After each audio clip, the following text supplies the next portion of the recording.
بسم اللہ الرحمن الرحیم۔ شروع اللہ کے نام سے جو بڑا مہربان نہایت رحم والا ہے۔ السلام علیکم۔ حضرت عبداللہ بن عوف بن احمد رضی اللہ تعالیٰ عنہ کہتے ہیں، جب حضرت علی بن ابی طالب رضی اللہ تعالیٰ عنہ انبار شہر سے نہروان والوں کی طرف جانے لگے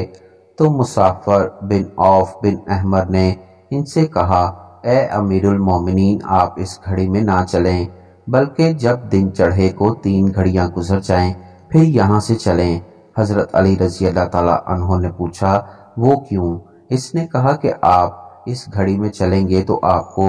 اور آپ کے ساتھیوں کو بہت تکلیفیں آئیں گی اور سخت نقصان ہوگا۔ اگر آپ اس گھڑی میں سفر شروع کریں جو میں نے بتائی تو آپ کامیاب ہوں گے اور دشمن پر غلبہ پائیں گے اور آپ کو مقصد حاصل ہو جائے گا۔ حضرت علی رضی اللہ تعالیٰ عنہ نے فرمایا، نہ تو حضرت محمد صلی اللہ علیہ وآلہ وسلم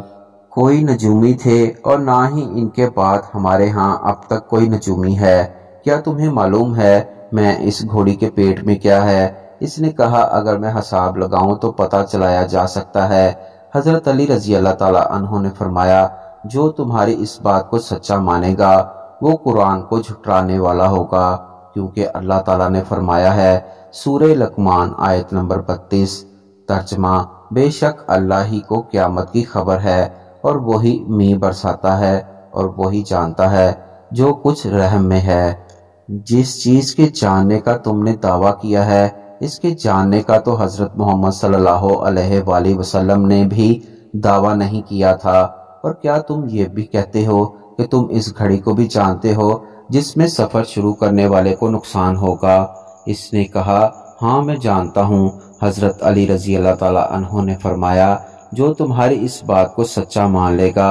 اس سے تو ناگواریوں اور پریشانیوں کو دور کرنے میں اللہ کی ضرورت نہیں رہے گی، اور جو تمہاری اس بات کو مان لے گا اس سے تو ناگواریوں اور پریشانیوں کو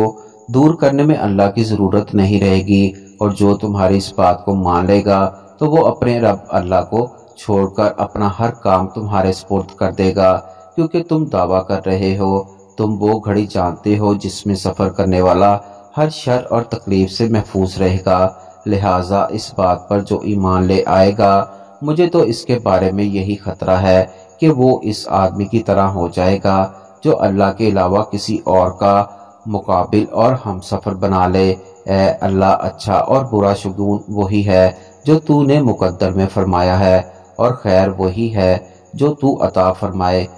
اور تیرے علاوہ اور کوئی معبود نہیں۔ اے مسافر، ہم تجھے جھٹلاتے ہیں، لہٰذا ہم تیری مخالفت کریں گے اور ہم اس گھڑی میں سفر شروع کریں گے جس میں سفر کرنے سے تو منع کر رہا ہے۔ حضرت علی رضی اللہ تعالیٰ عنہ نے لوگوں کی طرف متوجہ ہو کر فرمایا، اے لوگو، ستاروں کا علم سیکھنے سے بچو، البتہ ستاروں کا صرف اتنا علم سیکھو جس سے خشکی اور سمندر کی تاریکی میں راستہ معلوم ہو سکے۔ نجومی تو کافر کی طرح ہے اور کافر جہنم میں جائے گا۔ پھر مسافر کی طرف متوجہ ہو کر فرمایا، اللہ کی قسم، اگر مجھے خبر ملی کہ تو ستاروں کو دیکھ کر ان کے مطابق عمل کرتا ہے، تو جب تک زندہ رہا اور میں زندہ رہا اس وقت تک میں تجھے قید میں رکھوں گا، اور جب تک میری خلافت رہے گی تجھے وظیفہ نہیں دوں گا۔ پھر حضرت علی رضی اللہ تعالیٰ عنہ نے اسی گھڑی میں سفر شروع کیا